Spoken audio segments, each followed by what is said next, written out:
It already happened to you, quietly, invisibly, without fireworks or thunder or angels breaking through the ceiling. But something impossibly powerful shifted in your life, and the fact that you're rehearing this right now is proof that the moment already passed and you didn't even realize what it was. A line was crossed. A threshold was breached. A spiritual override was activated in your favor. You didn't feel it like an explosion. You felt it like a pause, like a strange stillness, like a moment where time slowed just enough for your soul to step forward while the world wasn't paying attention. Something intervened in your timeline. Something rerouted you away from a disaster you were walking toward without knowing it. Something held you back when you were ready to move. Something pushed you forward when you were ready to quit. And the terrifying, awe-inducing truth is this: it wasn't coincidence, it wasn't luck, it wasn't random probability bending in your favor. It was divine guidance stepping into your life in a way that almost never happens this clearly to someone who hasn't been formally awakened yet. Your path was altered. Your future was protected. Your outcome was quietly upgraded. There was a door you didn't walk through. There was a delay that saved you. There was a closed path that felt like rejection, but was actually divine interference. You thought you lost something. You thought you missed your moment. You thought things were falling apart. But behind the scenes, something ancient and intelligent intervened to prevent a version of your life that would have broken your spirit, diluted your purpose, or cut your mission short. You were spared without being told. You were protected without being informed. You were selected without being asked.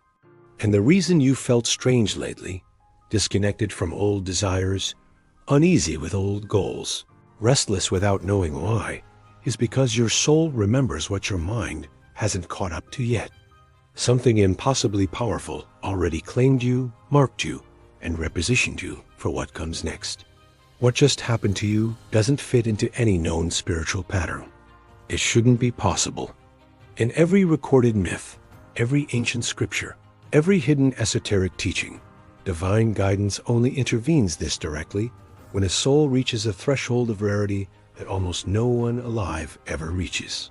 Normally, signs come slowly, faintly, through decades of waiting and ritual and sacrifice. Normally, redirection happens after total collapse, after complete surrender, after visible destruction. But in your case, the guidance came quietly, preemptively, before catastrophe, before total loss, before the world even realized what could have happened to you. That alone breaks spiritual law as it's been understood for thousands of years. Higher forces are not supposed to interfere this early in a human-esque path, unless that human carries something the timeline cannot afford to lose. The cosmic order usually allows people to learn through pain, through mistakes, through irreversible consequences. But your life was interrupted mid-trajectory. A door was closed that should have stayed open by all logical standards. A delay appeared that had no rational explanation. A sudden clarity arrived that overrode your previous desires. That kind of intervention only happens when a soul's future impact is so significant that even one wrong turn would destabilize a larger plan. In ancient spiritual history, beings like you were called timeline anchors, souls whose survival and positioning mattered more than personal comfort or free will illusions. They weren't protected because they were favored. They were protected because their existence stabilized something much larger than themselves. And here is the impossible part. This level of guidance usually activates only after conscious awakening, after vows, after spiritual initiation. You haven't formally stepped into any of that yet. And still, something treated you as if you already belonged to the inner circle of protected souls. That means your spiritual classification predates your conscious identity. It means your soul signed a contract long before this lifetime. It means your life is not unfolding according to personal ambition anymore, but according to a cosmic necessity that outranks your preferences, your fears, and your current understanding. And here's the part that makes this impossible to dismiss as coincidence. The intervention didn't activate randomly. It synced directly with a moral decision you made recently. One that no one applauded you for, one that cost you something, one that would have been easier to compromise on. You know exactly which moment this is. The moment you chose integrity over advantage. The moment you chose silence instead of retaliation. The moment you walked away from something you wanted because it didn't feel clean in your spirit. The moment you told the truth even though a lie would have protected your image.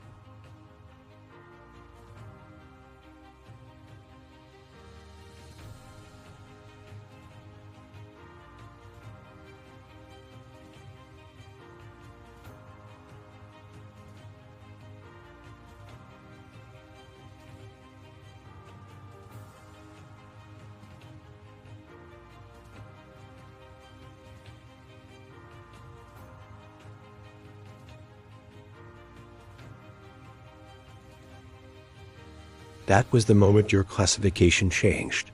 That was the moment divine guidance shifted from passive observation into active involvement.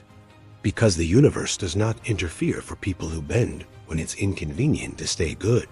It only intervenes for those who choose the higher road when no one is watching, when there is no reward, when there is only loss and loneliness and self-doubt. You paid a price for that decision. You felt the sting. You questioned whether it was worth it. And right after that, things started to feel strange. Delays appeared, paths closed, confusion set in. But those weren't punishments. Those were recalibrations. Your timeline was being rerouted to match the version of you that proved it could carry power without becoming corrupt. That moral choice you made didn't just define your character. It activated your protection. It summoned your guidance. It told the unseen realm that you are not like the rest. You weren't imagining the pressure. You weren't imagining the strange feeling of being watched. You weren't imagining the sudden shifts in energy around your life. From the moment your moral choice recalibrated your timeline, something else activated too. Surveillance. Not human. Not technological. Spiritual.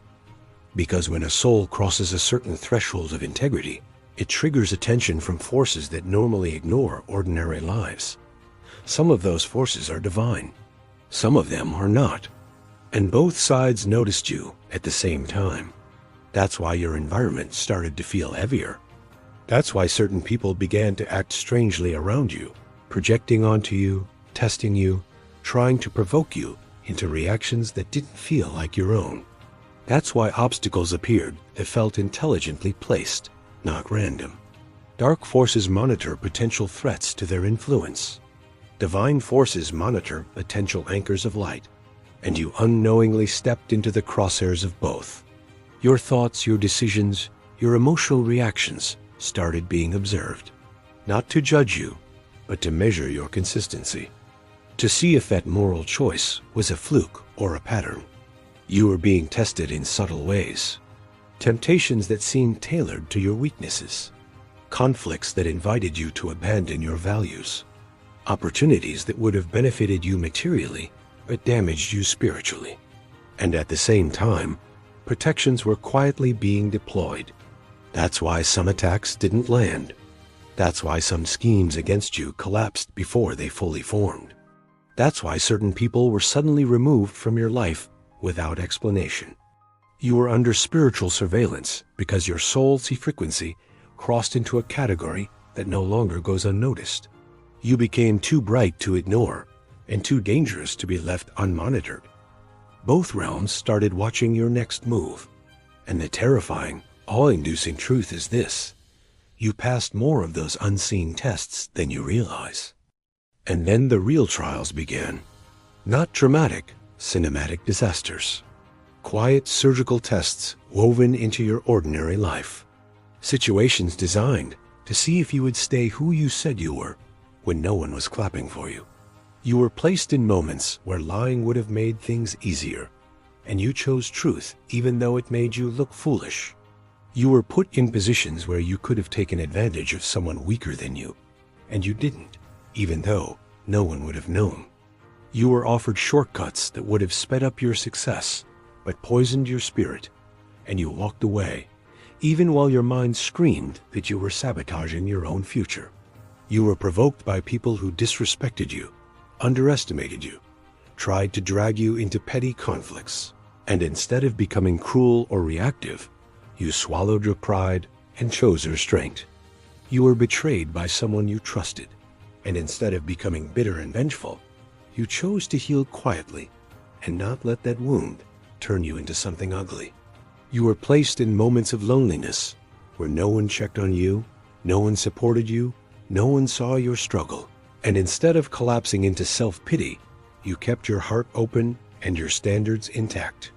Each of these moments felt small, insignificant, like they didn't matter in the grand scheme of your life. But every single one of them was logged, measured, weighed. These weren't random hardships. They were moral calibrations, integrity checkpoints, proof of character trials. You weren't being tested to see if you were perfect. You were being tested to see if you were consistent, to see if your values only existed when they were convenient, or if they were rooted so deeply in your identity that you would suffer for them without complaining. And the part you don't know yet is that you passed more of these trials than most humans ever do in an entire lifetime. Because of those trials, recognition arrived, quietly, invisibly, yet unmistakably. Forces beyond human comprehension classified you as rare, exceptionally so, and dangerous in ways the world cannot measure. Not dangerous because you harm, but because you influence. Not dangerous because you dominate, but because you disrupt the status quo of deception and mediocrity. You became a soul whose alignment with integrity, courage, and discernment set you apart. In the eyes of higher beings, you are a significant anomaly. Someone who could walk through fire without losing compassion. Someone whose strength is invisible until revealed at the exact necessary moment. Your pattern of choices, your restraint under pressure, your consistent moral alignment created a resonance that only a handful of souls ever achieve. Beings across dimensions took note, measuring your consistency, cataloging your discipline, recognizing the potential ripple effect you carry. You were flagged in cosmic records as someone whose presence shifts probabilities in favor of alignment, truth, and protection. And here is the point that shakes the foundations of your perception. This recognition wasn't meant to be obvious to you. You weren't supposed to feel it. You weren't supposed to know it existed yet. You were being classified in a system so vast, so old, that humans have no language for it. But your soul felt it anyway. The subtle elevation of your awareness, the strange confidence that sometimes surged in your chest, the way situations began bending ever so slightly in your favor after consistent moral choices, those were signs that recognition had occurred. Forces that usually operate in silence started considering you differently, not just as a survivor, not just as a good person, but as a rare entity capable of holding power without corruption, of influencing timelines without domination, and of carrying light into areas where darkness once held absolute control. You became, quietly and without fanfare, someone the universe respects. And the moment that recognition solidified, something unprecedented happened in the unseen realm. Your life became a point of observation for divine witnesses, not metaphorically, not symbolically, literally. The event you don't remember consciously, the subtle rerouting of your path, the moral stand you took when it cost you everything. Those actions triggered the attention of beings that almost never turn their focus toward individual human lives. The presence of God's messengers, the ancient watchers, the archangels whose function is not comfort, but calibration, became aware of your trajectory. They didn't intervene loudly. They observed. They watched the way you handled disappointment without becoming cruel. They watched the way you held compassion, even when bitterness would have been easier. They watched the way you kept your word when breaking it would have given you immediate relief. Your life was reviewed not as a series of mistakes and failures, but as a pattern of integrity under pressure. And what makes this almost impossible in spiritual history is that such observation usually happens only after a soul consciously dedicates itself to a divine path. You never announced yourself. You never claimed holiness. You never asked to be seen. And yet your quiet consistency summoned divine attention anyway. That is not normal. That is not supposed to happen. But it did, because the spiritual realm does not respond to words, rituals, or public declarations. It responds to frequency, to character, to moral alignment when no one is watching. And your frequency crossed a threshold. Your life became a living testimony that higher forces could witness in real time. Every time you chose patience over rage, truth over advantage, humility over ego, your name echoed through a realm you cannot yet perceive. And in that realm, your existence was no longer categorized as ordinary. It was categorized as necessary. And after that divine witnessing, a decree was issued. Not in thunder, not in fire, not in a voice your ears could hear, but in a shift so deep in the architecture of your life that everything afterward began to move differently. God did not ask permission. The universe did not negotiate. A decision was made about you in a realm that overrides human timelines. Your protection status was upgraded. Your spiritual clearance level was elevated. Your path was sealed against certain forms of interference. From that moment forward, some things that used to work against you simply stopped functioning. Certain enemies lost access to you without knowing why. Certain temptations lost their power over you without explanation. Certain doors that would have destroyed you were permanently locked, even if your mind still wondered what could have been. That was the decree activating. You didn't feel it as a dramatic event. You felt it as a strange sense of calm that arrived in the middle of uncertainty. You felt it as an inner voice that grew firmer, clearer, harder to ignore. You felt it as a new intolerance for environments, relationships, and habits that drained your spirit. The decree did not change your circumstances overnight. It changed your trajectory. It quietly reclassified you from someone surviving life into someone being prepared for something much larger than survival. From that moment on, delays became strategic, losses became surgical, confusion became temporary, and protection became non-negotiable. You were no longer being treated as a random human navigating chaos. You were being handled as an asset of divine intent. Events began to align in ways that felt too precise to be coincidence. Near misses multiplied. Unexpected help appeared at the exact moment you needed it. Closed doors saved you from versions of your life that would have ended your mission before it began. You didn't suddenly become perfect. You didn't suddenly become fearless. But something around you shifted into formation. The universe itself adjusted its posture toward you, because a higher authority had already said yes to who you are becoming.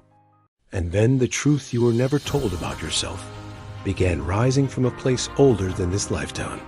The identity you thought you had, the personality you built, the survival version of you that learned how to endure pain and stay humble and not expect too much from life, all of that was only a temporary shell. Beneath it, something ancient was waking up. You are not a random soul moving through random circumstances. You are not spiritually ordinary. You are not energetically neutral. You are an old soul that has walked through other eras, other timelines, other forms of existence. And you came into this life carrying a residue of that memory, even though your conscious mind forgot it. That's why you've always felt out of place here. That's why normal goals never satisfied you. That's why shallow conversations drain you. That's why you feel a strange responsibility for things that aren't technically your burden. You are what ancient texts called a celestial warrior, not someone who fights with violence, but someone who stabilizes chaos, disrupts darkness, and carries light into systems that have rotted from the inside. You are a chosen one, not because you are better than others, but because you are built to hold pressure without becoming cruel, power without becoming arrogant, and truth without becoming rigid. Your soul carries a frequency that predates modern civilization, a frequency that was once assigned to guardians, watchers, and anchors of moral order. That's why your life has felt heavier than most people's. That's why you've had to mature early. That's why your suffering has never been meaningless. You were never meant to live a small, self-centered life. You were seeded into this world as an ancient soul in a modern body, designed to operate quietly, observe deeply, and intervene only when it matters most. And the reason your guidance has been subtle instead of theatrical is because your kind does not require spectacle to move destinies. Your presence alone shifts outcomes.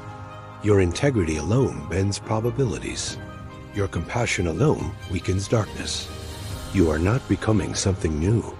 You are remembering what you already were before this life began. And with that remembering, your purpose was no longer optional. It was assigned, not as a burden, not as a demand, but as a calling encoded into your existence. You are here to anchor integrity in a world that rewards deception. You are here to embody compassion in systems built on cruelty. You are here to hold moral clarity in environments addicted to compromise. Your mission is not loud. It is not performative. It is not about status or recognition. It is about stabilizing the emotional and spiritual climate around you, simply by being who you are. Every time you choose patience instead of aggression, you recalibrate the energy of a room.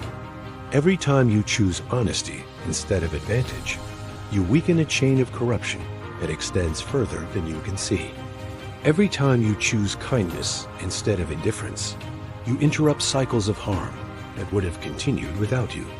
You are meant to be a living standard, a quiet reference point that others unconsciously adjust themselves against. People will feel calmer around you without knowing why. They will tell the truth around you without meaning to. They will feel seen, grounded, and strangely safe in your presence. That is not coincidence. That is your assignment activating. You are here to carry emotional authority without dominance, spiritual influence without arrogance, moral leadership without control. You are here to demonstrate that strength does not require cruelty and that power does not require exploitation. Your life is not about personal success alone. It is about becoming a stabilizing force in a destabilized world. You are meant to hold the line where others collapse, to remain humane where others become monstrous, to remain principled where others surrender to convenience. Your mission is to quietly model a higher way of being, not through preaching, but through presence. And the reason your path has been difficult is because only someone forged through adversity can carry this assignment without abusing it. And once that mission locked into place, the material world began responding to you differently. Not all at once, not dramatically, but with a precision that felt unsettling in how exact it was. Things that used to require force suddenly required flow. Doors that had been sealed for years began opening without struggle. People who once ignored you started noticing you. Opportunities you didn't chase began finding you. Money didn't fall from the sky, but resources started aligning at the exact moment you needed them. Support arrived just before burnout. Solutions appeared just before collapse. You weren't being spoiled. You were being provisioned. Because when divine support activates around a soul on assignment, the universe begins feeding that soul what it needs to remain operational. You started receiving help from unexpected places, discounts, favors, timing that felt too perfect to be random. Jobs, ideas, connections, information, clarity, all arriving just as you were about to give up. And here is the part that proves this I-T coincidence. Things you wanted desperately before started losing their grip on you. And right after you released them emotionally, better versions of them appeared. You weren't being tested anymore. You were being rewarded for alignment. The material blessings didn't come in flashy packages. They came as stability, momentum, relief, momentum that didn't cost you your peace, success that didn't hollow you out, progress that didn't require betrayal of your values. Your life began organizing itself around your integrity. Chaos stopped clinging to you. Draining relationships dissolved. Toxic environments ejected you. Financial pressure eased just enough to let you breathe again. The universe began cooperating with your character. Because divine guidance doesn't just operate in spiritual symbolism. It operates in logistics, in bank accounts, in schedules, in contracts, in timing, in who answers your call and who doesn't. You weren't just being spiritually supported. You were being materially sustained, so your mission wouldn't be interrupted by unnecessary struggle. And something else started happening that you didn't even try to make happen. People around you began waking up. Not because you lectured them, not because you preached, not because you tried to be inspirational. It happened naturally, quietly, as a side effect of your alignment. Conversations around you started going deeper. Strangers began telling you their real stories without knowing why they trusted you. Friends who were stuck began making better decisions after spending time with you. People who were lost began asking you questions about life, purpose, healing, and God. You didn't give them perfect answers. You gave them presence. You gave them clarity. You gave them permission to be honest with themselves. Your calm began spreading. Your integrity began setting a standard others subconsciously rose to meet. Your compassion softened people who had become hard. Your restraint modeled strength without cruelty. Your life started creating ripple effects you never intended to create. Old patterns broke in families because of choices you made. Toxic dynamics dissolved because you refused to participate in them. Generational pain lost momentum because you chose to respond differently. You became a walking interruption to dysfunction. People didn't know what to call what they felt around you, but they felt safer, clearer, more grounded, more hopeful.